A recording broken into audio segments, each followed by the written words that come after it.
ليه العريس دايما بيسيب التفاصيل للعروسة؟ خلينا نبدأ بصراحة ونقول كم مرة شفت عريس في تجهيز الفرح بيقول خليها تختار اللي هي عايزاه، أهم حاجة تبقى مبسوطة. طب ليه؟ هل فعلا العريس مش مهتم؟ ولا هو مش عارف يدخل ازاي في التفاصيل؟ ولا يمكن الموضوع أعمق من كده؟ خليكم معايا وهنشوف كل حاجة بالتفصيل.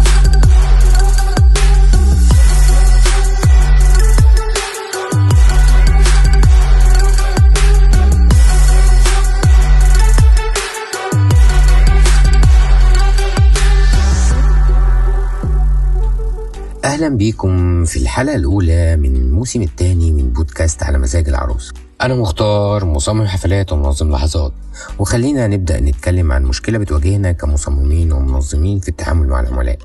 ليه العريس بيسيب الاختيارات للعروسة؟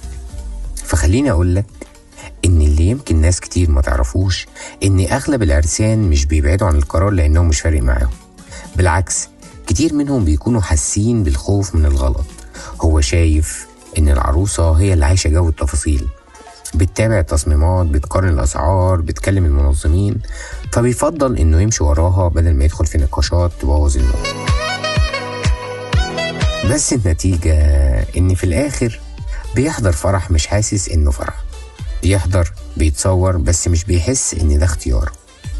هنا بقى بيجي دورنا كمصممين حفلات ومنظمين، أو كدوري كمصمم حفلات، إني بحاول أخلق توازن بين الطرفين، لأن الفرح لازم يكون بمزاج العروسة بس كمان بهوية العريس.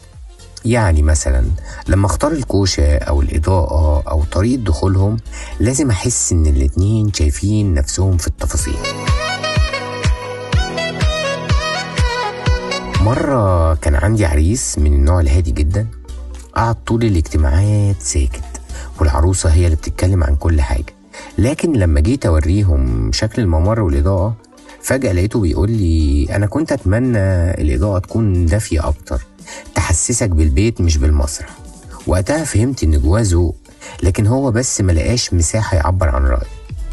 عشان كده في الموسم ده من البودكاست بتاعنا وفي الكورس بتاعي كواليس الفخامة، بأكد دايما إن دور المنظم مش بس تنفيذ الطلبات، لكن كمان دور المنظم هنا قراءة الشخصيات. يعني تفهم مين بيميل للبساطة ومين بيحب البريء، مين بيخاف من المغامرة ومين عايز يسيب بصمة. وفي نهاية حلقتنا عايز أقول لكل عريس وكل عروسة في رسالة بسيطة لازم أوجهها ليكم.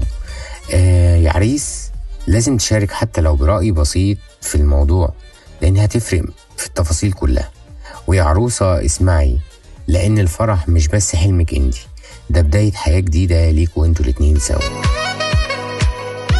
ودي كانت الحلقة الأولى من الموسم الثاني من على مزاج العروسة. أنا مختار، استنوني الحلقة الجاية، هنفتح واحدة من أعقد الملفات في التحضير، وهي الخناقات اللي بتحصل بين الأهالي في الاختيارات، نحلها ازاي.